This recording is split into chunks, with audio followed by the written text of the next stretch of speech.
Ganan la guerra de Granada y firman el edicto de expulsión de los judíos de toda España. Cristóbal Colón descubre el Nuevo Mundo y Antonio de Nebrija publica la primera gramática de la lengua castellana. Bueno, 1492, Vida y tiempos de Juan Cabezón de Castilla por Homero Arírgis. Homero Arírgis nos ha hecho el favor de estar aquí con nosotros, autor de este libro, autor de muchos otros libros extraordinarios, que me acuerdo, Homero, ay de ti que duermes navegando. Sí, mirándola a dormir. Mirándola a dormir, no recuerdo si es tu primer libro de poemas, pero por lo menos es tu primer libro grande, digamos. Exactamente, ¿no? Sí. Y además Homero ha representado a nuestro país en el Servicio Exterior Mexicano, ha hecho muchísimo trabajo como investigador y sobre todo como poeta. Es uno de los poetas destacados de nuestra generación, de nuestro tiempo, del tiempo de ustedes y del tiempo nuestro. Bueno, está aquí con nosotros Homero. Homero, muchas gracias por estar entre amigos.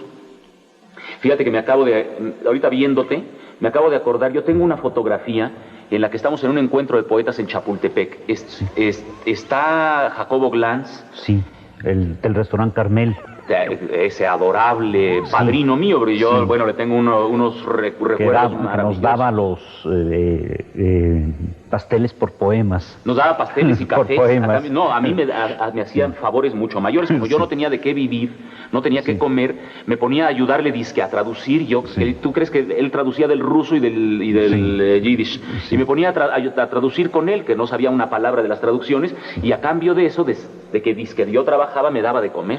Bueno, pero no, te decía esto porque en esa foto estás tú un poco encorvado, un poco con un sacote de pana, como vienes ahora con pantalón de pana, con un saco de pana, y traes unos zapatotes, unos zapatones así enormes, que desdicen un poco con la figura del promotor del grupo de los 100, el grupo ecologista de los 100, que ustedes seguramente han oído, con la imagen de un embajador, de un hombre de cultura serio. ¿Por qué usas esos zapatotes, Homero? Perdóname.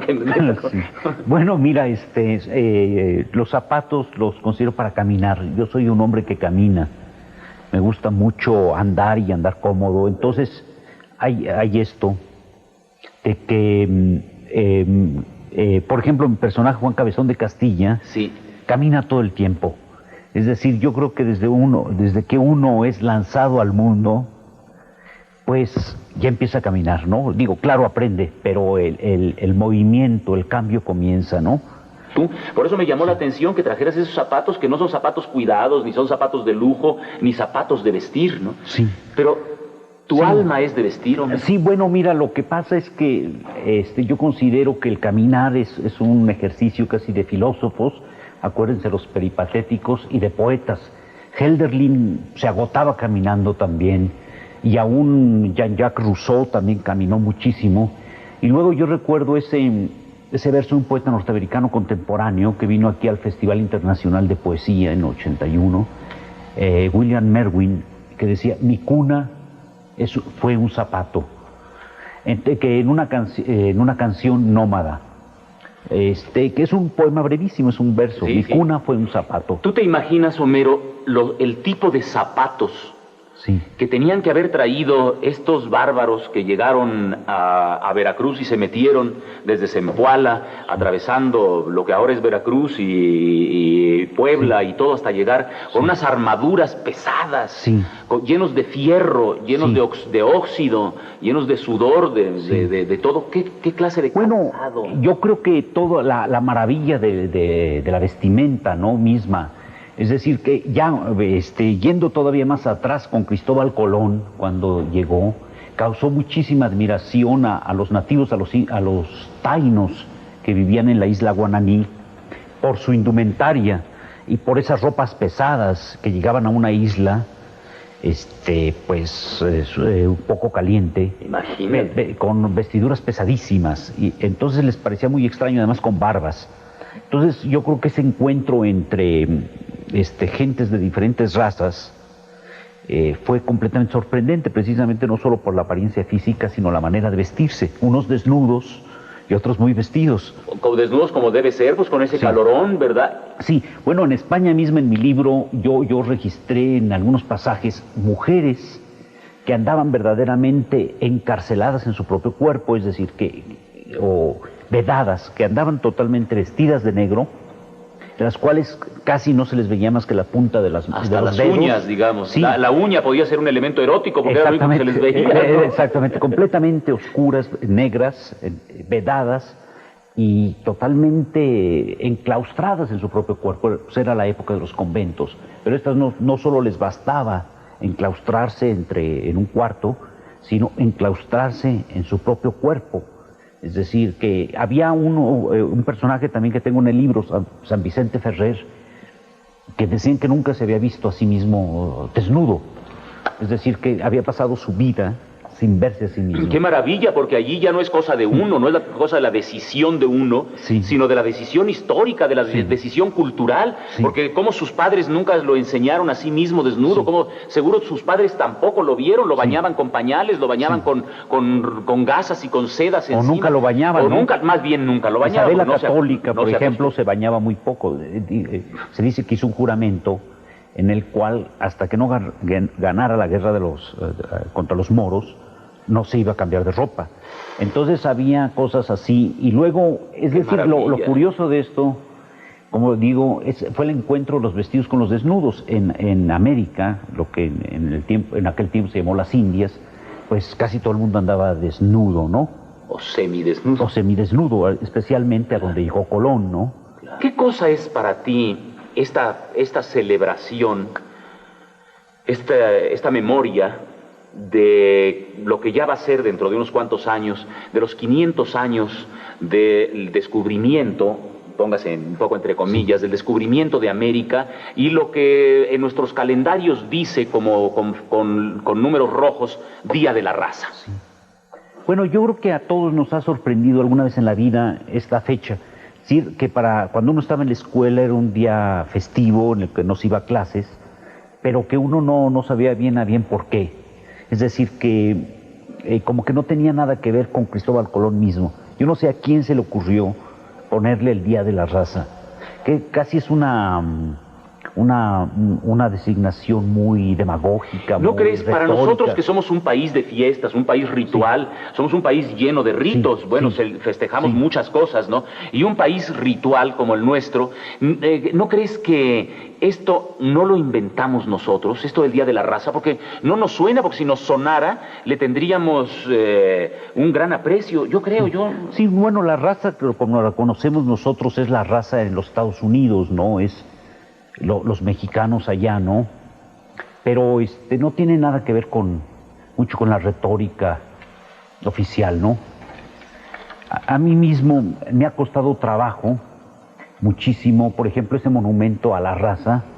Yo he pasado por allí muchísimas veces y jamás lo he asociado con el descubrimiento, no se la entiende, llegada de ¿verdad? Colón, sino simplemente es un... No se entiende para nada, ¿verdad? Es un monumento allí. Ahora, rodeado de tráfico. Yo creo que lo mismo nos pasa a todos nosotros. Ninguno de nosotros asocia eso.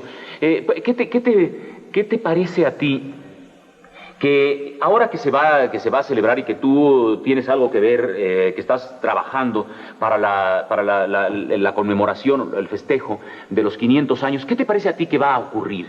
¿Que podemos hacer algo? ¿Hay algo que nosotros tengamos que perdonar? ¿Hay algo que los españoles nos tengan que perdonar históricamente? ¿Hay algo en donde podamos romper este rencor eterno que hemos tenido durante tantos años? Bueno, yo creo que en principio no hay que volver un auto causal el descubrimiento de Colón, en el sentido de que, es decir, Colón llegó en 1492, el 12 de octubre, pero ha habido mucha confusión también con la conquista de México, que sucedió en 1519. Sí. O sea, 27 años después. Ah, que son cosas distintas. Pues sí, digamos. Una cosa es el encuentro de España con México y otra cosa son culpas fueron del tiempo y no de España, ¿verdad? Exactamente, una cosa es el descubridor y otra el conquistador, digamos. Y como en todo tiempo histórico, en esos años, como has visto en 1492, cada año de ese periodo pasaron muchísimas cosas. Entre 1492 y 1519 se descubrió Cuba, se descubrió el Océano Pacífico, que llamaban el Mar del Sur. Sucedieron muchísimas cosas. Cosas trascendentalísimas. Exactamente.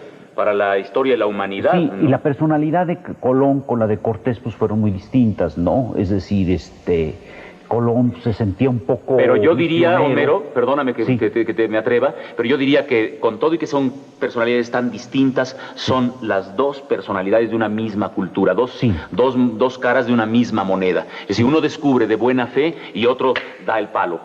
Bueno, vamos a ver unas entrevistas que se le ocurrieron a Andrés Bustamante, se le ocurrió hacerlas en la calle acerca de este tema que estamos tratando. Y ahorita regresamos. Que todos tenemos una visión más o menos distinta, pero distante, de lo que es la celebración del Día de la Raza. Lo vamos a celebrar. ¿Tú crees que el trabajo que tú estás haciendo sirve para algo? Te lo pregunto, ya sé que me vas a decir, si no sirviera para algo, yo no lo haría, pero es como ante el locutor de televisión, el conductor de un programa de televisión, es como tu confesor. Dime de corazón, mano, ¿tú crees que sirve para algo? Bueno, mira, para mí fue un acto personal escribir este libro porque desde que yo estaba en la escuela, a mí me interesaba muchísimo la figura de Cristóbal Colón. Entonces, a través de los años, yo tenía la ilusión de algún día escribir algo que pasara en su época o sobre él o en torno de él. Entonces empecé a escribir 1492, pero me fui ampliando en el año porque me encontré qué pasaba en 1492. Colón llega a las Indias, a la isla Guananí, pero ¿qué pasaba en España? ¿Qué le pasó antes? ¿Cómo llegó hasta eso? Estaba la Inquisición trabajando terriblemente, estaban quemando judíos en España como se dice, con muchas hogueras, en los autos de fe. ¿No? Había muchísimo, las cárceles estaban llenas de penitenciados, etcétera. Entonces, me empecé a dar cuenta de que los años documentados de Colón casi comenzaban en su viaje a las Indias, pero los años anteriores siempre quedaban en la oscuridad. Es decir, fue un hombre que casi se dio a conocer con su viaje, es decir, que nació en su viaje. Claro, y el trabajo de un poeta, es decir, no, señoras y señores, las cosas no empiezan en el momento en el que se descubre tal o cual, empiezan en el momento en el que alguien nace y sobre todo en el que alguien nace a la comprensión del mundo, al asombro del mundo. Exactamente, sí. Homero, ya no podemos continuar más largamente, qué lástima, porque a mí me apasiona esto que tú estás diciendo.